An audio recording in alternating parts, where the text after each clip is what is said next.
A ball of mass 0.2 kg rests on a vertical post of height 5 meters.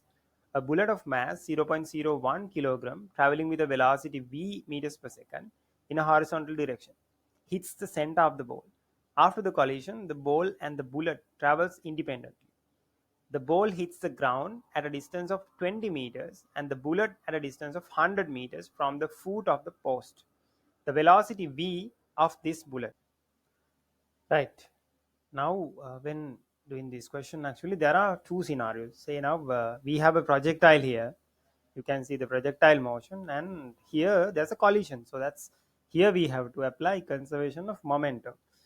Conservation of momentum m1 v1 equals m2 v2. We can apply conservation of momentum if there's no external unbalanced force. So here we can consider in horizontal direction there's no external unbalanced force, and after that it's a projectile motion question. Right.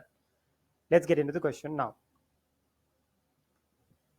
Here we have to start with the projectile motion because height is given and the range also given. Right. If we consider the time taken to come down, here we can apply F equals ut plus half at squared. So here the height 5. Downwards there's no initial velocity, so we can consider u as 0. So we have to apply only half at squared. So half into downwards velocity, downwards acceleration is 10 into t squared.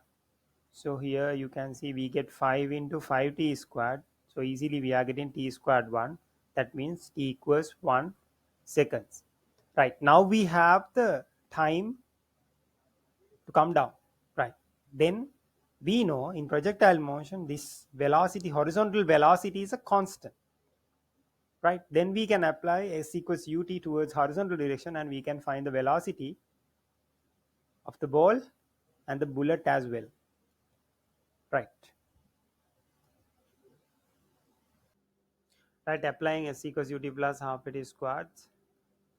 Actually s equals ut. So here for the ball it's 20 meters, 20 u into 1 second. So we get us 20 meters per second. Again for the bullet, s equals ut. The distance traveled by the bullet is 100 meters, u into 1. Again we get 100 meters per second. Now we have to apply m1 v1 equals m2 v2 for this collision. Then we can find the velocity of the bullet here. Right. m1 v1 equals m2 v2.